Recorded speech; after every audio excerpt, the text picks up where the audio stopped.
Hello friends, आशा करते हैं कि आप सभी लोग अच्छे होंगे। सीआईएसएफ कांस्टेबल के जो फॉर्म ऑनलाइन हो रहे हैं उसमें बहुत ज़्यादा प्रॉब्लम आ रही है। उन्हीं प्रॉब्लम के बारे में आज हम बात करने वाले हैं। कौन कौन सी प्रॉब्लम है? जैसे वेरिफिकेशन मेल नहीं आ रहा है, वेरीफाई नहीं हो पा रहा है। दूसरा है रोल नंबर में अल्फ़ाबेट नहीं लिखा जा रहा है, केवल नंबर ही नंबर लिखे जा रहे हैं।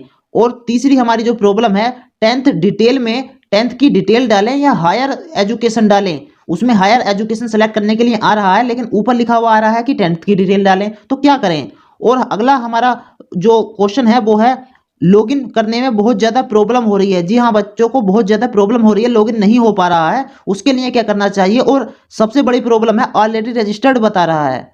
जब हम रजिस्ट्रेशन नंबर और पासवर्ड डाल रहे हैं तो ऑलरेडी रजिस्टर्ड बता रहा है, और अगर हम फॉरगेट पासवर्ड रजिस्ट्रेशन नंबर कर रहे हैं तो बता रहा है कि आपका रजिस्टर्ड ही नहीं हुआ है।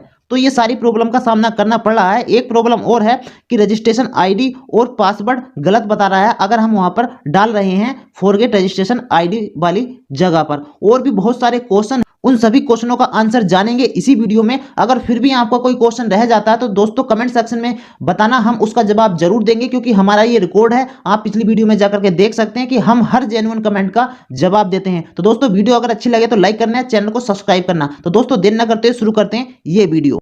आज हम बात करने वाले हैं यूपी लेखपाल की बेस्ट बुक के बारे में, जो कि चक्षु प्रकाशन की है। ये जो बुक आप देख रहे हैं, ग्राम समाज एवं विकास, ये मुझे बहुत अच्छी लगी यूपी लेखपाल के लिए।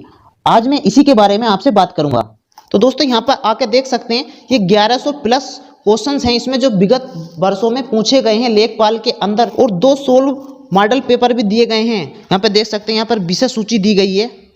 और दोस्तों यहाँ से शुरू किया गया अध्याय वाइज, अध्याय 1 है यहाँ पर। लेकिन सबसे इसमें अच्छी बात मुझे क्या लगी, जो सारा मैटर है वो टॉपिक वाइज दिया गया। जैसे राजस्व परिषद के बारे में पूरी थ्योरी रटने की आपको आवश्यकता नहीं होगी, ये मुझे बहुत ही अच्छा लगा इस बुक के अंदर। यहाँ पे देख सकते हैं सारी चीजें टॉपिक वाइज बताई गई हैं, जो कि एकदम आसानी से आप याद कर सकते हैं। आगे देख सकते हैं दोस्तों, कितनी अच्छे प्रकार से समझाया गया राजस्व परिषद की संरचना कैसे डायग्राम के द्वारा भी इस बुक में समझाया गया है, जिसमें आप बहुत ही आसानी के साथ इसको याद रख सकते हैं। तो दोस्तों काफ़ी अच्छी बुक है, इसको आप खरीद सकते हैं। मैं इसका लिंक डिस्क्रिप्शन में दे दूंगा, और अगर आप ऑफलाइन भी खरीदना चाहते हैं तो ऑफलाइन भी खरीद सकते हैं। इनकी गाइड और प्रैक्टिस सेट भी आता है, जिससे आप और भी अच्छे तरीके से तैयारी कर सकते हैं।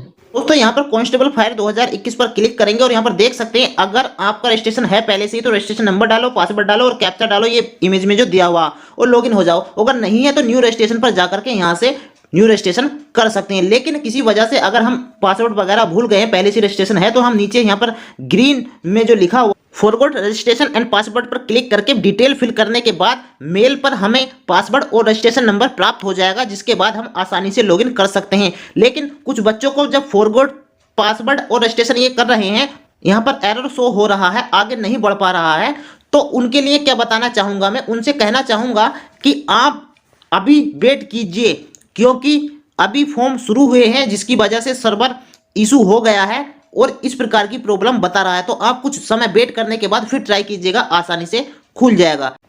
तो दोस्तों जब हमारा रजिस्ट्रेशन हो जाता है तो हमारी मेल पर रजिस्ट्रेशन आईडी और पासवर्ड भेज दिए जाते हैं, और मोबाइल पर भी। तो दोस्तों वहां पर जाकर वेरीफाई करना होता है, मेल पर जाकर वेरीफाई करना होता है रजिस्ट्रेशन आईडी और पासवर्ड को, कि क्या वाकई में ये तुम्हारी ईमेल आईडी है, इसके लिए वेरीफाई करना होता है। लेकिन कुछ बच्चों के मेल पर मेल पहुंच ही नहीं पा रहा है और वो परेशान हो रहे हैं। उनको क्या करना है, उनको मेल के स्पैम में जाकर चेक करना है। जी हाँ दोस्तों, यहाँ पर देख सकते हैं, यहाँ पर जो स्पैम वाला ऑप्शन है, एक तो इनबॉक्स होता है जहां पर मेल आता है, लेकिन कभी कभी मेल इनबॉक्स में ना आकर स्पैम में पहुंच जाता है। स्पैम में एक बार चेक कर लीजिएगा, अगर वहां पर भी नहीं आता है तो वेट करिएगा, जब सर्वर पर थोड़ा लोड कम हो जाएगा तो मेल आ जाएगा। तो दोस्तों आगे बढ़ते हैं।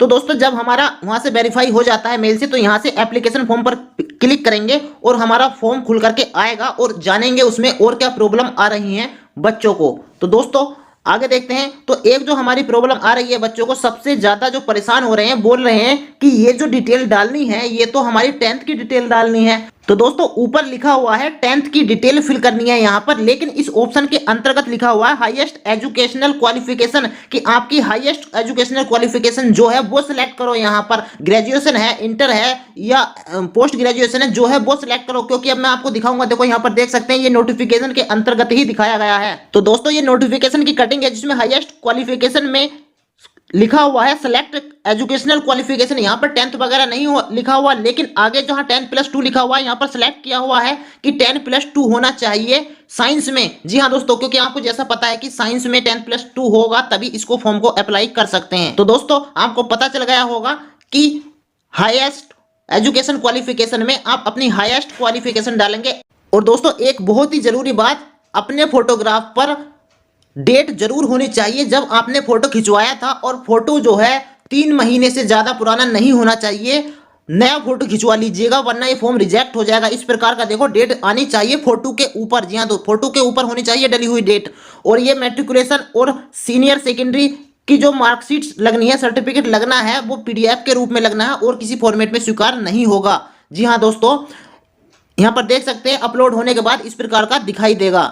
तो दोस्तों यहाँ पर मैंने एक नोटिफिकेशन की कटिंग लगाई है, इसमें साफ साफ लिखा हुआ है कि अगर आपके फोटो के ऊपर डेट नहीं होगी डली हुई तो आपका फॉर्म रिजेक्ट हो जाएगा। जी हाँ दोस्तों, आपका फॉर्म रिजेक्ट हो जाएगा। और ये साइज भी लिखा हुआ है, फोटो का साइज 20 KB से 50 KB होना चाहिए और सिग्नेचर का साइज 10 KB से 20 KB के बीच होना चाहिए। इसी फॉर्मेट में सारी चीजें होनी चाहिए वरना फॉर्म रिजेक्ट हो जाएगा। और हाँ, आपको सुधार का मौका नहीं दिया जाएगा, पहले ही बता रहा हूँ, बहुत ध्यान से भरना है।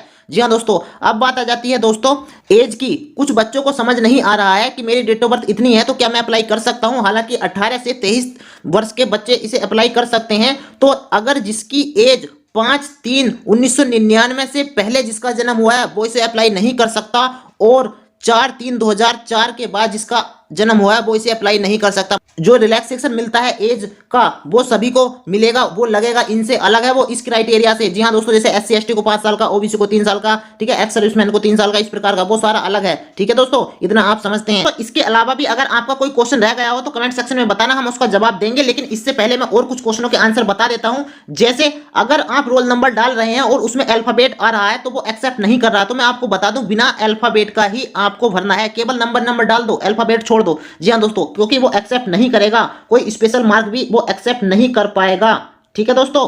तो दोस्तों और किसी भी प्रकार की प्रॉब्लम आती है, ऑलरेडी रजिस्टर्ड बताता है, पेमेंट नहीं होता है, या फिर एरर बताता है, या फिर आपका रजिस्ट्रेशन लॉगिन नहीं हो पाता है, गलत रजिस्ट्रेशन नंबर बताता है, तो दोस्तों कुछ समय वेट कर लीजिएगा, फिर बाद में ट्राई कीजिएगा, रात में ट्राई कीजिएगा, नाइट में हो जाएगा। तो दोस्तों इनके अलावा भी और कोई क्वेश्चन हो तो हमें जरूर बताना।